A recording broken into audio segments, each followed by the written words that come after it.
2023년 봄 정기 사경의 빌립보서 잠시 기도하면서 시작하기를 원합니다. 함께 기도하겠습니다. 하나님 아버지, 성경을 알고 싶습니다.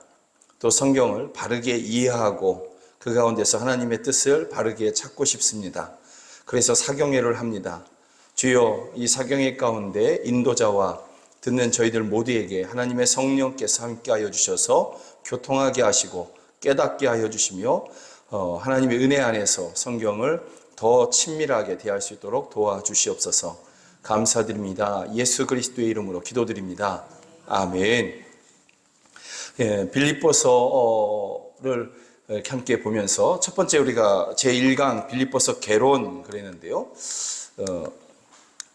개론이라는 것은 전체적으로 이렇게 1장부터 4장까지를 한꺼번에 이렇게 좀 이렇게 살펴보는 그런 것이고, 또 강론으로 들어가서는 1장, 2장, 3장, 4장 뭐 이렇게 넘어가게 될 것입니다. 그래서 첫 번째로 우리가 보기로 원하는 것은 빌립보서 기록 연대, 빌립보서가 언제 기록됐느냐라는 것이죠. 성경학자들에 의하면 AD 61년에서 62년경, 아니면 조금 더 당겨지면 7, 8년경 이때 기록이 되었다. 보통 이렇게 이해를 합니다. 그러면 이 빌립보서가 어디에서 기록이 되었느냐라는 것이죠. 여러분, 빌립보서는 빌립보에서 기록된 것은 아니겠죠? 왜 그럴까요? 왜 빌립보에서 기록된 것이 아닐까? 편지이기 때문에 그렇습니다. 편지이기 때문에. 편지이기 때문에, 여기서, 서울에서 같이 살면서 편지 쓸 일 거의 없죠. 타지에 갔을 때 편지를 보내지 않습니까? 그래서 빌립보서는 한문으로 얘기하면 편지 서자거든요. 그래서 빌립보에 보내는 바울의 편지, 그러나 더 정확하게 얘기하면 빌립보에 있는 교회와 성도들에게 보내는 하나님의 편지. 그런데 그걸 누가 썼냐면 바울 사도가 썼다, 이런 것이죠. 그래서 기록 장소를 보면 여러 가지 주장이 있는데요. 첫 번째는 이 로마라는 주장이다라는 것입니다. 이 다음에 계속해서 가이사랴라는 주장도 있고 또 에베소라는 그러한 주장도 있어요. 공통점은 무엇일까요? 공통점은 이 빌립보서는 에베소서, 빌립보서, 골로새서와 함께 옥중서신이다, 이렇게 이야기합니다. 감옥에서 썼다라는 뜻이죠. 감옥에서 썼다. 그렇기 때문에 로마에서 이것을 기록했다. 로마에서 바울 사도가 감옥에 있었으니까. 가이사랴, 여기에서도 감옥에 있었죠. 왜 가이사랴는 이 감옥에 있었느냐? 예루살렘에서 바울 사도가 붙잡혔잖아요. 3차 선교여행을 마치고 와서 보고하려고 하는 그때에 예루살렘 성전에서 붙잡힌 것이거든요. 붙잡혔는데 예루살렘 성에 이렇게 대제사장의 감옥에 이렇게 갇혀 있었는데 사람들이 죽이겠다라는 것이죠. 바울, 저 사람 우리 유대교를 아주 해하는 사람이야. 그러니까 저 사람을 죽이기 전까지 우리가 먹지도 않고 잠도 안 잘 거야. 이런 게 한 40명 정도가 있었거든요. 그래서 그것을 어떤 사람이, 어떤 한 성도가 알고 그것을 빌립보에게 천부장에게 이야기하고, 천부장은 그 당시에 이 총독에게 이야기해서, 총독이 그러면 이 바울을 예루살렘에서 가이사라로, 거기는 이제 총독의 관저가 있으니까, 그리고 그 관저에서 군인들이 지킬 수 있으니까, 큰 군대가 지킬 수 있으니까 그렇게 해서 옮기게 된 것이죠. 이렇게 예루살렘과 가이사라를 바울은 2년 가까이 왔다 갔다 하다가 결국은 거기서 로마까지 이제 압송되어서 가고 로마에서 순교하게 되죠. 그래서 가이사랴에서도 감옥에 있었던 것이고, 에베소라는 것도, 에베소는 이제 터키의 서부이죠. 그리고 그것을 아시아라고 이야기하는데 바로 그곳에서 바울 사도가 감옥에 갇혔었거든요. 그래서 이 세 개의 주장이 있는데 그중에 가장 유력한 주장은 어디냐면 에베소일 것이다. 보통 이렇게 이해를 하고 있다라는 것이죠. 로마에서도 바울 사도가 편지를 쓰긴 썼어요. 누구에게 썼냐면 디모데를 향해서 편지를 썼어요. 그래서 디모데 전서, 먼저 보낸 편지 디모데 전서, 나중에 순교를 바로 앞에 두고 있는 편지가 디모데 후서 이렇게 된 것이죠. 마지막 순간에 기록되었다라는 것이죠. 그러면 이제 AD 61년에서 62년경, 또 기록 장소는 에베소 이렇게 이야기를 하는데, 기록 목적은 뭐냐라는 것이죠. 기록 목적은 빌립보 교회의 사랑과 배려에 대한 감사가 첫 번째입니다. 예, 빌립보 교회가 바울 사도를 향해서 사랑의 손길을 내밀었고 바울 사도를 배려한 이 모든 것들에 대해서 바울 사도가 감사하기 위한 것이었다. 그래서 빌립보서 안에 이러한 내용이 있다라는 것이죠. 그리고 바울 사도가 오랜 투옥이 있었거든요. 감옥 가운데 오랫동안 이렇게 또 자주 바울은 또 바울의 일행들은 이렇게 감옥에 들어간 적이 있었는데, 이것 때문에 교회가 낙심하게 되거든요. 바울 사도가 또 감옥에 갔대. 또는 이렇게 감옥에서 빠르게 나올 줄 알았는데 이렇게 오래되고 있네. 문제가 있는 것 아니야? 아니면 또 바울 사도가 저렇게 하다가 죽으면 어떻게? 하다 보니까 교회가 두려워하고 낙심하게 되고, 또 어떤 사람들은 시험에 들기도 하거든요. 그래서 그것에 대해서 이것이 잘못된 것이 아니다. 예수님을 전하다 보면 이렇게 될 수도 있다. 이것에 대해서 바울 사도가 변명하고 있는 것이죠. 세 번째는 빌립보 교회 안에 문제가 발생했거든요. 그것은 분쟁이온 거죠.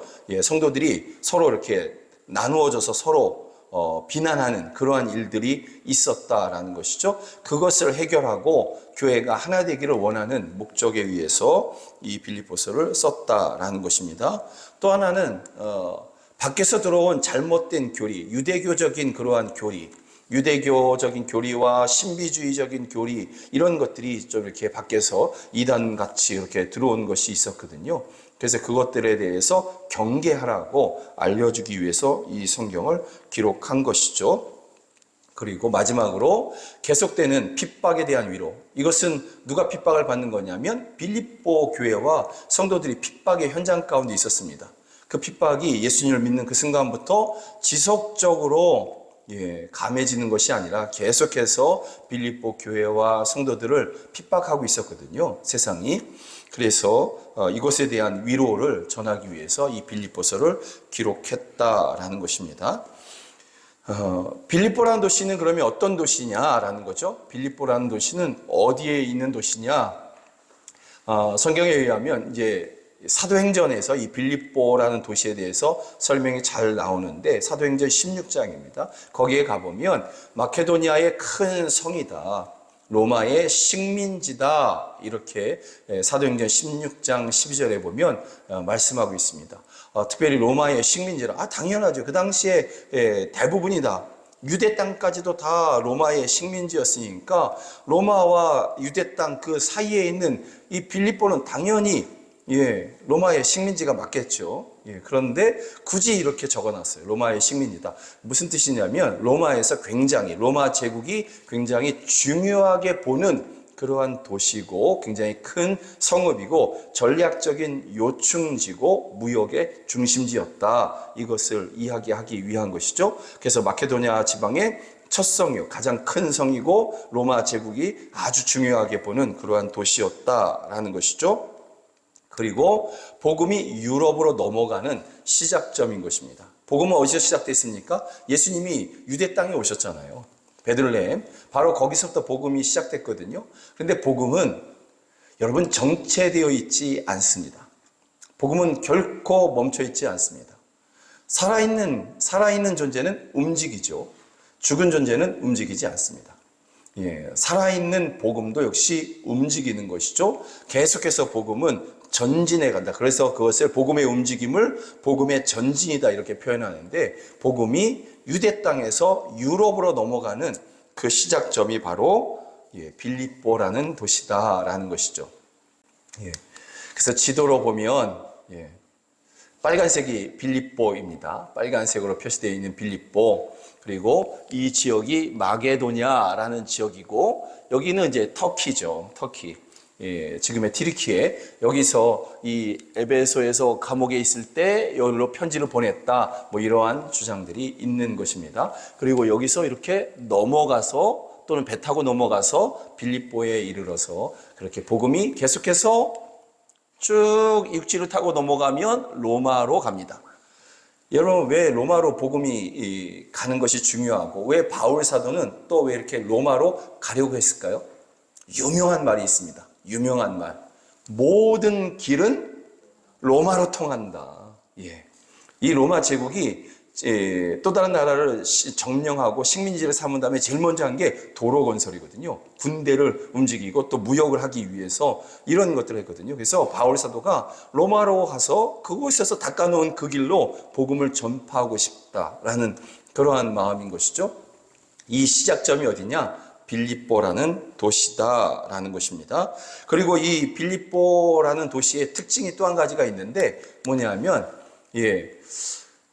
사도행전 16장 13절에 가보면 바울 사도는 늘 어떤 도시에 가서 복음을 전하든지 간에 제일 먼저 그가 찾아가는 곳이 어디냐면 회당이라는 곳입니다. 회당. 이 회당이라는 것은 뭐냐면 유대인들이 모여서 성경을 이렇게 누가 읽어주면 그것을 듣는 곳이에요. 예.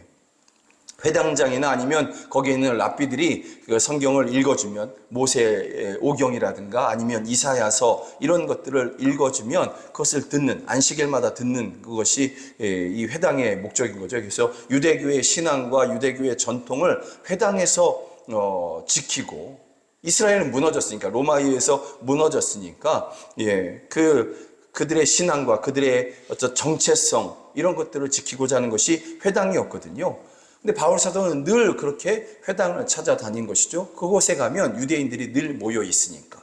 그래서 어떤 도시에 가든지 간에 안식일이 되면 제일 먼저 회당을 찾아가서 거기에서 사람들을 만나고 그들에게 너희에게 예언된, 선지자를 통해서 예언된 메시아가 있지 않느냐, 그 메시아가 예수님이다. 이것을 회당에서 제일 먼저 전한 것이죠. 그런데 이 빌립보에 와서는 바울 사도가 회당을 찾아가지 아니하고 문 밖에 있는 강가에 나가서 그렇게 기도할 곳을 찾았다라는 거죠. 강가에 가서 좀 조용한 곳에 가서 기도하겠다라는 그러한 마음으로 나갔다라는 것이죠. 왜 그랬을까요? 다른 데 가서 보면 이것이 바울이 자기의 관례대로 회당을 찾아가는 것이 자기의 관례예요. 나는 꼭 어디 가서든지 제일 먼저 유대인들에게 복음을 전할 거야. 그러기 위해서 회당을 찾아갈 거야. 이렇게 스스로 정해놓은 원칙과도 같은 것인데 이것이 깨진 거거든요. 빌립보에서는. 왜 그랬느냐? 회당이 없기 때문인 거예요. 빌립보에는 회당이 없어요. 그럼 왜 회당이 없느냐? 유대인들이 별로 없는 거죠. 유대인들이 별로 없다 보니까 그래서 회당이 지어질 수 있는, 그러니까 어느 정도 수준의 그 유대인들의 숫자가 있어야 회당이 지어지는데 그 숫자가 없는 거예요. 그러다 보니까 회당이 없고, 그래서 바울 사도가 회당을 찾아가서 기도하는 것이 아니라 문 밖 강가에 나가서 그렇게 기도하려고 했다. 그리고 거기서 어떤 여자들을 만났다. 이렇게 성경은 기록하고 있는 것이죠. 빌립보 교회, 지금 계속해서 우리는 빌립보서의 개론적인 것을 우리가 보고 있는 것입니다. 빌립보 교회의 특징이 있습니다. 빌립보 교회만의 특징, 유럽의 처음 교회다, 이렇게 이야기되는 것이죠. 유럽의 처음 교회. 이게 처음이라는 것이 성경에 굉장히 중요해요.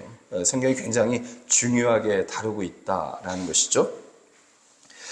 그리고 이 빌립보 교회가 언제 개척이 되었느냐? 바울 사도의 2차 전도 여행 때 이것이 개척이 되었다라는 것이고, 물론 이제 초대교회 대부분의 교회들이 다 그랬지만 이 빌립보 교회도 핍박이 일상이 된 그러한 교회인 것이죠. 늘 핍박 가운데 있는 교회. 그런데 여러분, 이 교회사가 우리에게 증거해주고 있는 건데 놀라운 일인 거예요. 이거 세상 어디에도 정말 찾아보기 힘든 그러한 특징이에요. 교회만의 특징. 그게 뭐냐면 핍박이라는 것이 있어요. 그런데 이게 어느 정도 있다가 없어지거나 그래야 되는데 이게 뭐 10년, 20년, 수십 년, 100년, 막 200년을 넘어가요.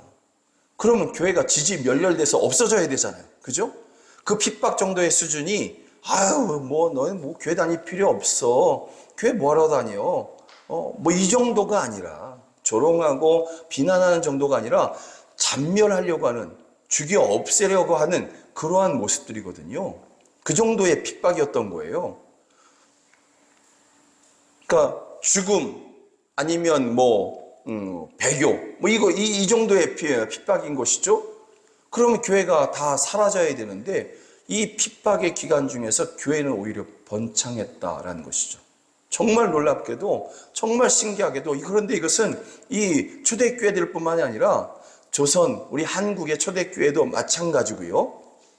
중국의 초대교회도 마찬가지고 아프가니스탄의 교회도 마찬가지고 이란의 교회도 마찬가지예요. 지금 전 세계 복음화율 1위가 가장 빠르게 복음이 전파되는 곳이 이란이라고 하지 않습니까? 2등이 아프가니스탄이거든요. 탈레반, ISIS가 있는 곳이 바로 그런 곳인데 거기서 교회가 급속도로 세워져 가고 있어요. 들키면 죽는데 이런 엄청난 핍박이 있는데 그 핍박으로 인해서 교회가 없어지지 않고 오히려 번창한다라는 거죠. 이게 복음의 능력이라는 것을 우리가 알 수 있어요. 그리고 교회의 생태가 도대체 무엇인지 볼 수 있는 것이죠. 교회는 그렇게 핍박으로 이길 수 있는 존재가 아니다.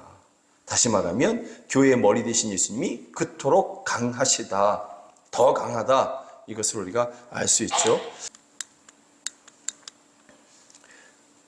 그러면 빌립보라는 도시, 또 빌립보 교회와 바울, 이것이 어떻게 만나게 되었을까? 첫 번째 우리가 생각해 볼 것은 바울 사도가 왜 빌립보에 갔느냐라는 것이죠. 여러분, 전도할 곳이 엄청 많지 않습니까? 전도할 곳이 엄청 많아요. 이 터키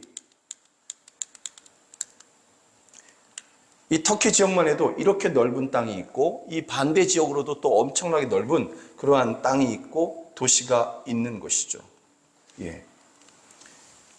여기가 지구 끝이 아닙니다. 요 위로 넘어가면 루마니아, 폴란드, 우크라이나 이런 나라들이 저 위에 다 있는 거예요. 그리고 넘어가면 러시아가 있고. 그러니까 수많은 나라들과 수많은 도시, 수많은 민족들이 이 터키 오른쪽에도 있고 계속해서 넘어오면 이제 중국이 있고 그렇게 되겠죠. 인도가 있고 중국이 있고 이렇게 되는 것이죠. 굳이 빌립보로 왜 가느냐라는 것이죠. 이곳에도 충분히 많이 전도할 사람들이 많고 찾아다녀야 할 도시가 많고 그러지 않습니까? 여러분, 이거 이제 선교사들이 가끔 하는 얘기가 있는데요. 간증하면 많은 선교사들 통해서 이렇게 간증되었던 이야기가 뭐냐면 본인이 선교사로 이렇게 지원을 하려고 했더니 주변에서 다 말리더라. 특별히 좀 우리가 볼 때 전 세계에서 지금 가장 험악한 나라가 한국이죠. 바로 위에 있는 나라가 위에 있는 이 북한이 핵을 쏜다 만다 어쩐다 이러고 있으니까 전 세계에 우리가 외국에 여행 가보면 여러분들이 들을 수 있는 말이 무슨 말이냐면 니네 나라 안전하냐 이거예요. 니네 나라 안전하냐. 전 세계에서 한국이 제일 위험한 나라 중에 한 나라인 거죠. 거의 1, 2등을 빼앗기지 않는 그러한 외국에서 보는 우리는 늘 그러니까 물 불바다 어쩐다 이러니까 소대가리 이러니까 우리가 그냥 일상화돼서 넘어가고 있지만 외국에서 볼 때는 이게 전쟁 일촉즉발의 모습인 거거든요. 그럼에도 불구하고 우리가 이제 어떤 선교사가 선교사로 작정해서 우리가 보기에 위험하다고 여겨지는 곳에 가겠다고 한다. 그러면 이구동성으로 다 말린다라는 거죠. 그때 했던 이야기, 그 선교사들이 들었던 이야기가 뭐냐면 아니 한국에 이렇게 전도할 사람이 많은데 또 가까운 나라에 전도할 사람들이 많고 가까운 곳에도 다른 나라들이 안전한 곳에도 나라들이 많은데 왜 굳이 그렇게 갑니까? 왜 굳이 그렇게까지 가려고 합니까? 이런 이야기를 하는 것이죠. 여러분 우리가 바울에게도 그런 질문을 해볼 수 있다는 거죠. 왜 굳이 배 타고 가고 지금처럼 배가 안전한 것도 아니고 예전에는 돛담배 아닙니까? 바람에 의해서 가고 바람 때문에 배가 뒤집어지고 이런 세상인데 또 안전장비라는 것은 찾아볼 수 없고 그냥 태풍만 나면 다 죽는 그러한 시대 아닙니까? 그러면 굳이 왜 그렇게 가려고 했느냐라는 것이죠. 성경은 이것에 대해서 분명하게 이야기해주고 있습니다. 사도행전 16장에 보면 계속해서 이거에 대해서 굉장하게 강조하면서 보여주고 있는데, 첫 번째는 16장 7절에 의하면 예수의 영이 허락하지 아니하였다, 이렇게 표현합니다. 바울 사도는 그 터키 사진에 의하면, 튀르키예 사진에 의하면 가장 북쪽에 비두니아라는 도시가 있습니다. 비두니아를 통해서 그 너머로 동유럽으로 계속해서 이렇게 넘어가려고 하는 그러한 마음이었습니다. 아시아를 향해서 그렇게 뻗어가려고 하는 그러한 마음이었던 거죠. 이게 바울 사도의 소원이었고 계획이었다라는 거죠. 그런데 하나님께서 하나님의 영으로서 그에게 그것을 막으시는 거죠. 글로 가면 안 된다, 가지 말라, 이렇게 이야기하는 것이죠. 그래서 바울 사도가, 우리 믿는 사람들은 또 길이 막히면 제일 먼저 뭐 합니까? 기도하죠. 바울 사도도 기도합니다. 기도했더니 기도 중에 환상을 보게 해주시는데, 마게도냐 사람이, 유럽 사람이 보면 알게 되는 거죠. 이 아랍 사람과 또 중동 사람과 유럽 사람의 생김새 자체가 달랐다라는 거죠. 마게도냐 사람 하나가 서서 우리에게 와서 우리를 도우라, 이렇게 바울 사도가 그 환상을 보게 된 것이죠. 그래서 바울 사도가 이 환상을 보면서 그렇게 이 마게도냐, 빌립보 지역으로 이렇게 떠나려고 했다. 마게도냐 지역으로 가고자 했다. 그런데 그 첫 번째 만나는 도시가 어디냐? 빌립보라는 도시다. 그 사이에 작은 마을 없었을까요? 작은 마을이 있었습니다. 작은 마을도 있고 사람들 옹기종기 살아가는 그러한 곳도 있지만 대도시 중심의 선교이거든요. 그래서 그렇게 마게도냐에서 빌립보라는 대도시, 가장 큰 성, 그렇게 그곳에 찾아가게 되었다라는 것입니다. 여러분, 여기서 우리가 이제 한 가지 알 수 있는 게 뭐냐면, 바울 사도가 이것에 대해서 10절에 우리 함께 읽어볼까요? 시작. 이는 하나님이 저 사람들에게 복음을 전하라고 우리를 부르신 줄로 인정함이로라. 바울 사도가 이것에 대해서 어떻게 생각했냐면, 바울 일행이 빌립보로 가는 이유는 자신들의 의지, 자신들의 계획이 아니었다라는 것이죠.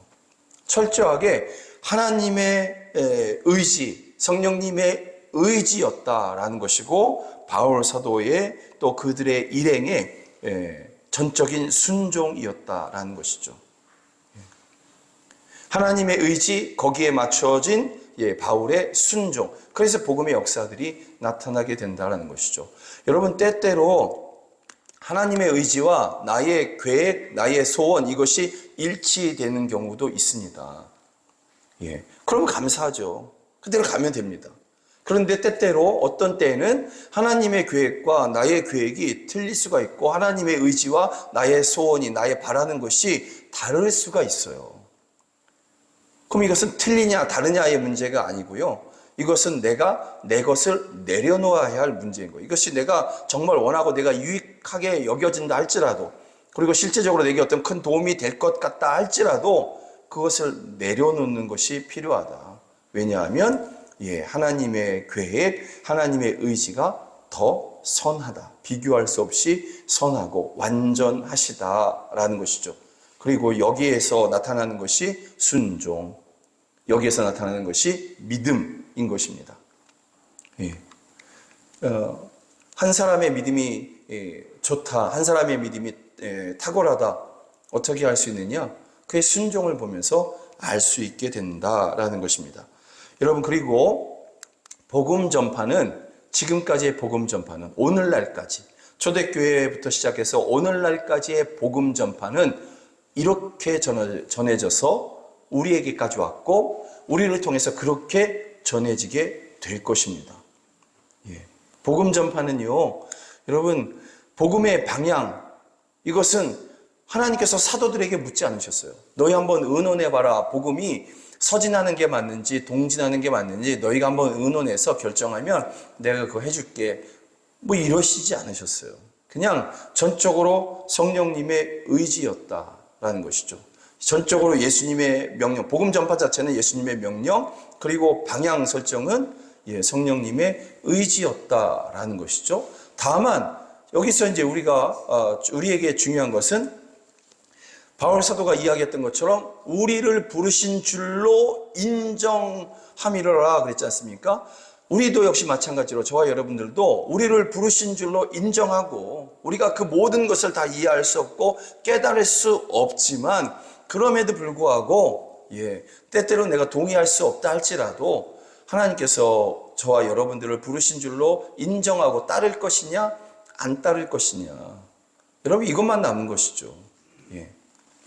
내가 원하는 방향, 내가 추구하는 어떤 것, 선교 정책들, 이런 것이 다 다를 수 있겠죠. 사람들마다 다 다르고, 선교에 관심이 있으면 다 이렇게 이야기할 수 있겠죠. 그러나, 때로는 그 모든 것들을 내려놓고, 우리를 부르신 줄로 인정하고, 이게 순종이죠. 여기서 또 순종인 것이죠. 그리고 따라 보는 것도 참으로 유익할 것이다 라는 것입니다. 우리에게 남은 것은 따를 것인가 아닌가 하는 결정이 남아있다라는 것이죠. 사도행전 16장 10절에 보면 빌립보라는 곳에 바울이 가는데요. 거기에 보면 이렇게 되어 있어요. 바울이 그 환상을 보았을 때 우리가 곧 마게도냐로 떠나기를 힘쓰니 그랬습니다. 이 우리라는 것은 누굴까요? 우리라는 것은 바울과 디모데, 실라, 누가 이렇게 되어 있습니다. 누가는 이 사도행전을 기록해서 그 당시에 또 대표적인 선교사가 있었죠. 바울 사도와 함께 안디옥 교회에서 파송한 그래서 1차 선교 여행을 같이 다니는 사람이 있습니다. 누구냐면 바나바라는 사람입니다. 그런데 특별히 바나바를 집중적으로 기록해 놓지 않았어요. 사도행전은. 바울 사도의 선교 여행을 집중적으로 기록해 놓은 것이죠. 의사 누가가 같이 동행했다라는 것을 우리가 알 수 있는 것이죠. 신라는 사도행전 15장에서 바울 사도가 바나바와 나누어지면서 분리되면서 거기서 신라를 선택해서 바울이 데리고 가고 그리고 디모데는 사도행전 16장에 와서 거기서 만나서 참 좋은 청년인데 믿음이 참 좋은데 하고 그때부터 동역하기 시작해서 빌립보 지역으로 처음으로 이렇게 함께 간 그러한 사람이다라는 것이죠. 여기 보면 또 우리가 한 가지 또 생각할 수 있는 것이 있어요. 바울이 그 환상을 보았다고 그랬습니다. 바울이 그 환상을 같이 이 네 사람이 함께 있는데 기도는 같이 했지만 환상은 바울이 봤어요. 그런데 우리가 같이 떠납니다. 바울이 본 환상이지만 그 한 사람이 본 환상이지만 그것을 마치 4명 다 동시에 똑같이 본 것처럼 그들이 함께 인정하고 함께 동의하고 떠났다라는 것이죠. 이게 뭐냐면 이 바울 일행의 리더십이 누구냐면 바울이라는 것이죠. 이 선교팀의 리더십은 누구냐? 바울이라는 것을 이들이 인정하고 그 리더십을 철저하게 존중하고 그 리더십이 지난밤에 우리가 함께 기도할 때 내게 환상을 보여주셨는데 할 때 그것에 대해서 그대로 인정하고 그것이 하나님의 뜻이다라고 생각하고 그들이 따랐다라는 것을 우리가 이해할 수 있다라는 것이죠. 빌립보라는 도시에 영적인 상황이 있습니다.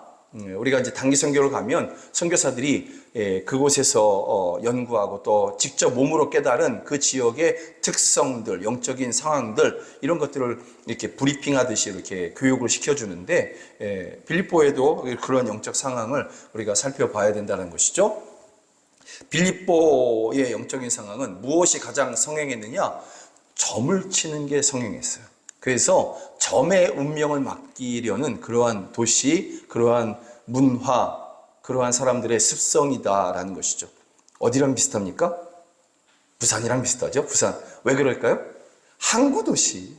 항구도시의 특성상 점을 많이 치고 무당이 많고 한국적인 무슨 좀 작두를 타고 이런 것은 다르겠지만 주술가, 거기는 이제 주술가 이런 사람들이 많았다. 또 이러한 주술가들이 마술하는 그러한 사람들도 많이 있었다라는 것이죠. 그런데 보면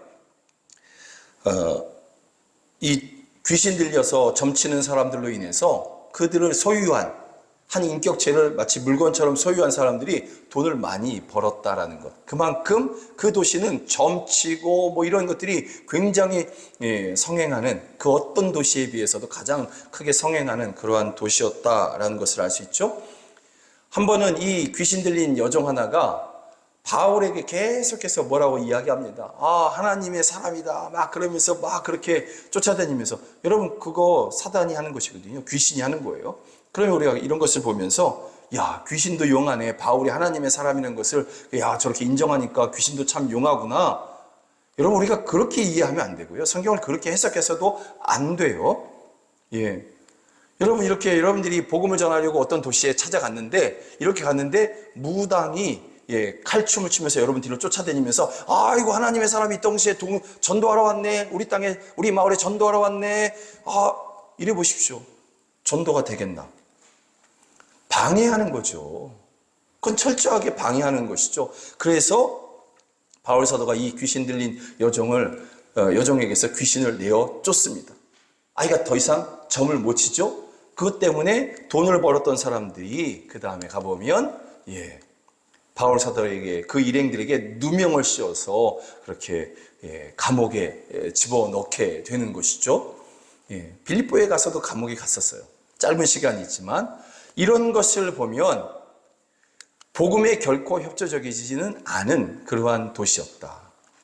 점의 운명을 맡기는 도시니까 복음에 협조적일 수 없고 또 복음을 전하면 바로 핍박을 하고 감옥에 집어넣는 그러한 도시였다라는 것이죠. 이것이 빌립보의 영적인 상황인 것입니다.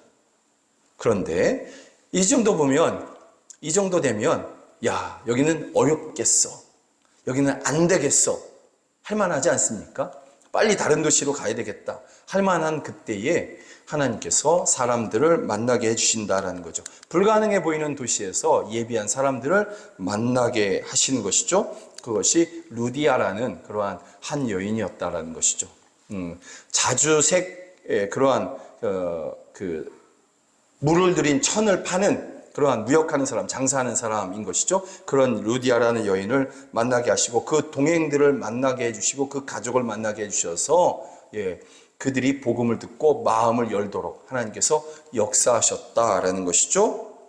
그리고 이 루디아의 집이 유럽의 첫 가정교회가 되었다라는 것입니다. 유럽의 첫 가정교회.